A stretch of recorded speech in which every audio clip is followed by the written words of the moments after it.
मैं रघुकालापुर गांव की वह आखिरी गली जहां सड़क खत्म होकर जंगल शुरू होता था, वहां एक पुरानी टूटी फूटी हवेली खड़ी थी जिसे लोग काली हवेली कहते थे। कोई नहीं जानता था कि उसका असली नाम क्या, क्योंकि पिछले 7-8 दशकों से वहां कोई नहीं रहा था। छत ढह चुकी थी, दीवारों से प्लास्टर उखड़कर गिर रहा था और खिड़कियों की जाली में जाले और सूखी बेलें लिपटी हुई थी। पर सबसे डरावनी बात उस हवेली की नहीं, बल्कि उसके ठीक सामने खड़े पीपल के उस विशाल वृक्ष की थी, जिसकी जड़ें जमीन फोड़कर हवा में लटक रही थी, जैसे किसी ने सैकड़ों काले हाथ फैला रखे हों। गांव वाले कहते थे कि उस पेड़ में छाया बसती है, न कोई प्रेत न भूत, बस एक छाया जो देखती है, सुनती है और इंतजार करती है। वर उसी गांव का रहने वाला था। मेरे पिता की मृत्यु के बाद माँ मुझे लेकर मायके चली गई थी, पर हर गर्मी में छुट्टियों में मैं नानी के पास आ जाता था। इस बार मैं 16 का हो चुका था और पहले से ज्यादा जिज्ञासु। नानी हर शाम मुझे चेतावनी देती, बेटा सूरज ढलने के बाद बाहर मत निकलना, न तालाब की तरफ जाना, न पीपल के नीचे रुकना और खासकर काली हवेली की तरफ देखना भी मत। मैं हंसता था। मुझे लगता था यह सब गांव की औरतों की बनाई डरावनी कहानियां हैं, ताकि बच्चे रात को शरारत न करें। पके से शहर का पता लगाया, बस से गया, विक्रम सिंह से मिला। वह कोई 40 साल का था, शहर में बड़ा व्यापारी। मैंने उसे सब बताया।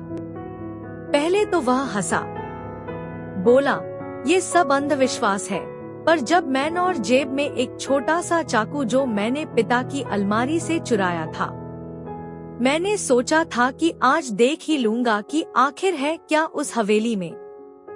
तालाब के किनारे पहुंचा तो हवा रुक गई। पानी काला था, बिल्कुल काला, जैसे कोई स्याही भरी हो। पीपल की पत्तियां बिना हवा के सरसराने लगी। मैंने टॉर्च जलाई। प्रकाश पानी पर पड़ा तो मेरी परछाई दिखी, पर मेरी परछाई मैंने चू के साथ एक और चेहरा था, सफेद, बहुत सफेद, आंखें पूरी काली, बिना पुतली के, होंठ मुड़े हुए, जैसे हंस रही हो।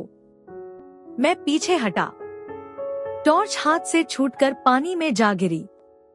अंधेरा छा गया। तभी मेरे कानों में फुसफुसाहट हुई, कौन है, कौन आया है? आवाज मेरे दिमाग के अंदर से आ रही थी, जैसे मेरे ही होंठ हिल रहे हों। मैं भागा। पैर कांटों में अटक रहे थे, खून निकल रहा था, पर रुक। वह कमला है। 100 साल पहले इस गांव में रहती थी।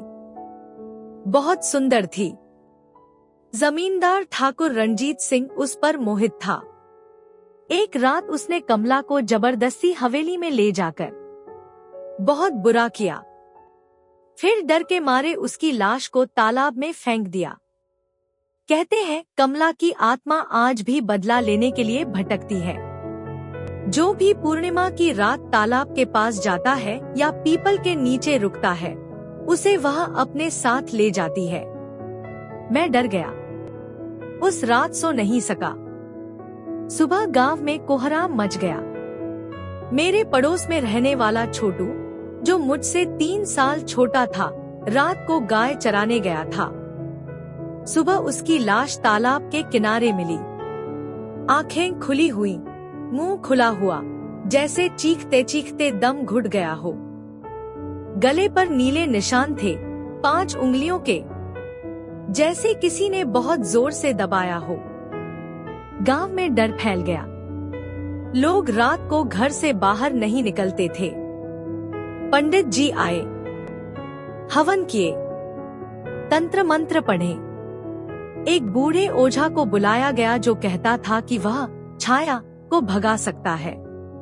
ओझा ने पूरे गांव में गोबर गंगाजल छिड़का, काले धागे बांधे, पर अगली पूर्णिमा को फिर एक लड़की गायब हो गई। उसकी लाश 3 दिन बाद तालाब में तैरती मिली। चेहरा नीला पड़ गया था और होंठ कटे हुए थे, जैसे किसी ने काट काट कर खाया हो। मैं अब हर रात सुनता था फुसफुसाहट, मेरे नाम की नहीं, बस आजा आजा। मेरी खिड़की के बाहर कोई खड़ा रहता, मैं देखने की हिम्मत नहीं करता था। नानी कहती, उसे तुझ पर नजर है, तूने उस रात उसे देखा था, अब वह तुझे छोड़ेगी नहीं। लिया तो उसका चेहरा पीला पड़ गया। उसने कहा, मेरे दादा ने मुझे बताया था, पर मैंने कभी विश्वास नहीं किया। मैंने उसे मनाया, आखिर वह मान गया। बोला, ठीक है, एक बार चलता हूँ, देखता हूँ क्या सच है क्या झूठ। पूर्णिमा की रात थी। विक्रम सिंह गांव आया, काली जीन्स और सफेद शर्ट में, हाथ में महंगी घड़ी। गांव वालों ने उसे देखा तो डर गए। नानी ने कहा, यह खतरनाक है, आत्मा क्रोधित हो जाएगी। पर विक्रम ने हंसकर कहा, मैं देखना चाहता हूँ कि कितना सच है इसमें।